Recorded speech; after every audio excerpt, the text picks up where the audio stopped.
Je disais que c'était voilà, une pièce de théâtre qui a été faite du coup dans les jardins de son château et avec regarder le nombre d'invités, etc. C'était énorme. Je vais vous montrer juste son planning, son emploi du temps d'une journée. Je pense que ça vous intéresse quand même de savoir l'emploi du temps d'un roi. Alors, voici l'emploi du temps du roi. Alors, je vais vous le faire lire. Matin. Petit 8 heures, réveil du roi. Ok. Entrée du médecin et du chirurgien, c'est pour vérifier si le roi va bien. Ensuite, 8h15, petit lever, le roi se lève, voilà. Cérémonie de la toilette du roi en présence de la famille royale. Bon, le roi fait sa toilette, voilà, il se nettoie, etc. Ensuite, grand lever. Cérémonie de l'habillage du roi. Ça veut dire qu'ils viennent mettre ses habits au roi. Et déjeuner dans sa chambre devant une centaine de courtisans. Sur les 10 000, il n'y en avait que 100 qui avaient le droit de le voir s'habiller et puis manger son petit-déj. Ensuite, 9h30, traversée de la galerie des glaces devant toute la cour. La galerie des glaces, on va voir la semaine prochaine, c'est une énorme salle avec des miroirs, beaucoup de miroirs énormes. Et du coup, il y a le roi qui entre dans la galerie des glaces et il y a tous les gens qui regardent comme ça. Voilà. Ensuite, il va assister à une messe dans sa chapelle, voilà, une petite église. Ensuite, il va quand même travailler, il va faire une réunion avec ses ministres dans le cabinet du roi. Ensuite, il va dîner, voilà. Ensuite, à 14h, il va faire sa promenade en présence des courtisans, du coup, toujours les gens qui vont le suivre pour regarder ce qu'il fait, etc. Ensuite, il va travailler un petit peu encore, pendant 1 heure. Du coup, il a 3h30 à peu près de travail par jour. C'est moins que nous à l'école. Et ensuite, jeux et divertissement. Du coup, il va jouer aux cartes, au billard, il va regarder des pièces de théâtre, etc. 3 jours par semaine. Voilà. Puis 22h, il mange avec sa famille devant les courtisans, etc., etc. Et puis enfin, le grand et le petit coucher. Du coup, il va où? Sacrée journée du roi, et du coup regardez tous ces courtisans qui viennent le regarder, tout ça pour montrer du coup, pour que les gens,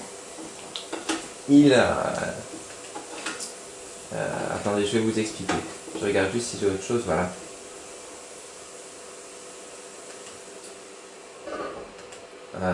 Je regarde juste si j'ai... Bon bref, en fait, les gens... les nobles, les courtisans, ils deviennent même jaloux entre eux. Parce qu'en fait, par exemple, certains courtisans, le roi va par exemple féliciter un jour un courtisan et dire « Waouh, t'es super bien habillé, etc. » Et bah du coup, les autres, ils vont être jaloux, ils vont dire « Quoi, il est super bien habillé ?» Enfin, ça crée vraiment une rivalité. Et les courtisans, ils veulent se battre pour que le roi soit content d'eux. Du coup, pour que le roi se trouve qu'ils soient bien habillés, etc., etc., etc. Il va y avoir un peu une guerre entre ces courtisans. Et il va profiter de cette guerre parce que du coup, le roi il va être au-dessus de tous les courtisans qui se battent pour lui plaire. Le roi, il va être au-dessus. Et il y en a certains, en plus, il va leur donner des fois un peu des sous. Pour toi, c'est super, par exemple, t'as très bien, je sais pas, tu es mon grand ami, t'es très bien habillé, t'as l'air sympa et tout, je te donne des sous. Et du coup, les courtisans, ils vont vraiment se battre, par exemple, pour avoir ses faveurs, pour avoir ses sous, etc., etc. Bref. Et du coup, il joue de ça, et puis le roi, du coup, il devient vraiment très important à cette époque-là, en fait. Je voulais juste vous faire encore écouter la musique, parce qu'en fait, il avait un artiste qu'il aimait beaucoup, qui s'appelait Lully.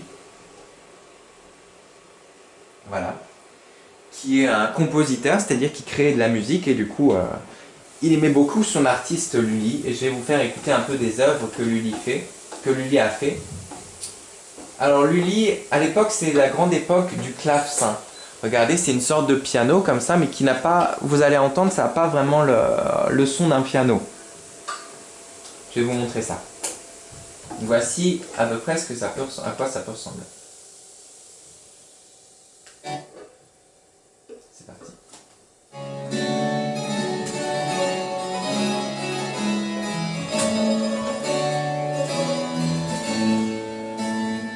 Ça c'est la musique de Lully du coup.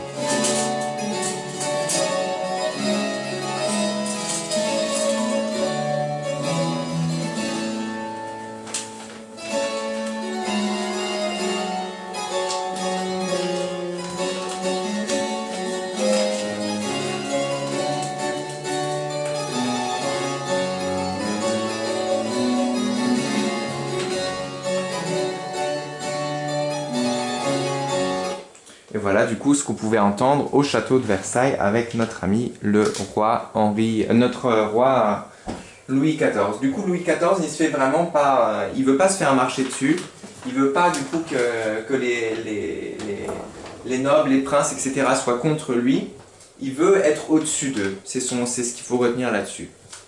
Et voilà, on va finir la leçon là-dessus. Je vous mets du coup l'exercice avec les mots à compléter, vous aurez la correction ce soir. Voilà. J'espère que ça vous a plu et on se retrouve la semaine prochaine pour la suite où je vous montrerai en détail le château de Versailles, le château du roi qui est dingue avec des fontaines et tout ça.